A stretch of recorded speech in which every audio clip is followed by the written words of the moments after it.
छगन भुजबळ जी एक राज्याचे महत्त्वाचे नेते आहेत. त्यांनी संपूर्ण आयुष्य हे महापौर पदापासून नगरसेवक पदापासून तर उपमुख्यमंत्री पदापर्यंत अनेक वर्ष सरकारमध्ये काम केलं आहे आणि यशस्वी काम केलं आहे.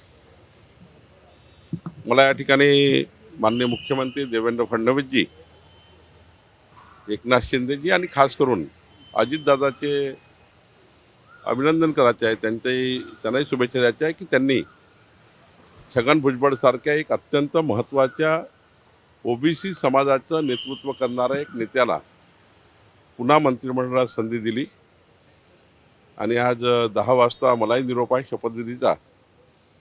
मला आनंद होतो आहे की आज छगन भुजबळ पुन्हा एकदा या राज्याचे महत्त्वाचे मंत्री आणि मंत्रिमंडळात त्यांचा समावेश होणार आहे आणि त्यांच्या समावेशाने देवेंद्र फडणवीस सरकार, आमचं सरकार प्रचंड मजबूत होईल आणि महाराष्ट्राच्या विकासाकरता जो संकल्प देवेंद्र फडणवीसजींनी विकसित महाराष्ट्राचा केला आहे त्या संकल्पाला साजेसं काम छगन भुजबळजी करतील अशी मला अपेक्षा है। तो छगन भुजबल जी मंत्री बन रहे हैं, क्या देखिए माननीय छगन भुजबल जी, इन्होंने उनका संपूर्ण जीवन नगर सेवक से लेके उप मुख्यमंत्री तक उनने काम किया है।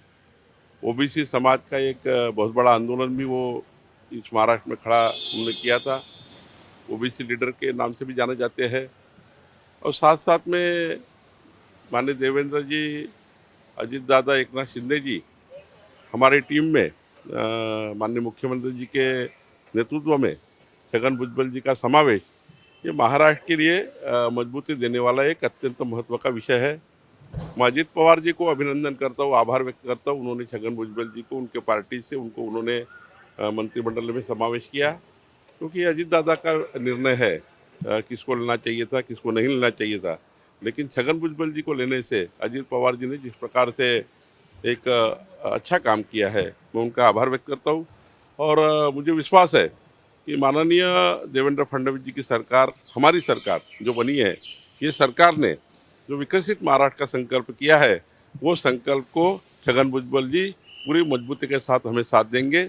एक महत्त्वपूर्ण अनुभव उनका महाराष्ट्र सरकार में काम में आएगा। नाशिकच्या पालकमंत्रीपदाचा तिढा आता सुटून जाईल या सगळ्यानंतर असं वाटतं? नाही, मला याबद्दल जास्त आता काही सांगता येणार नाही। सर्व अधिकार माननीय मुख्यमंत्र्यांचे आहे, त्यामुळे माननीय मुख्यमंत्री योग्य वेळी याची घोषणा करतील। पृथ्वीराज चौहान ने कहा है कि जो लोग सांसद जा रहे हैं पाकिस्तान के खिलाफ बात रखने के लिए, वो परंपराओं के अनुरूप नहीं है। पार्टियों को पूछा गया लेकिन उनके नाम नहीं लिए गए। देखिए, पृथ्वीराज चौहान जी को ये बात की टिप्पणी करना योग्य नहीं है। माननीय प्रधानमंत्री मोदी जी, हमारी सरकार ने जिस प्रकार से पूरे विश्व में हमने दहशतवाद के खिलाफ लड़ाई चालू की है, हम दहशतवाद के खिलाफ लड़ना चाहते हैं। एक मजबूत मैसेज, मजबूत सबको और भारत देश ने किस प्रकार से लड़ाई चालू की है और पूरा विश्व इससे जुड़े, पूरा विश्व दहशतवाद के खिलाफ लड़ाई करे, उससे जुड़े।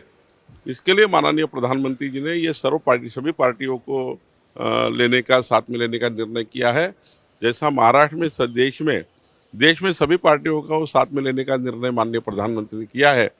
उनका जो ध्येय है कि जैसी सारी पार्टी देश से जुड़े, वैसा पूरा विश्व दहशतवाद के खिलाफ एक हो जाए, यही उनकी भावना है। मुंबईत पुन्हा एकदा कोरोनाचा शिरकाव होता। मी आता त्याची माहिती घेणार आहे।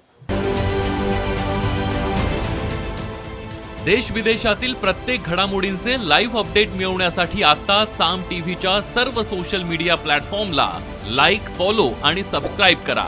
तसंच सर्व नोटिफिकेशनसाठी बेल आयकॉन प्रेस करायला विसरू नका।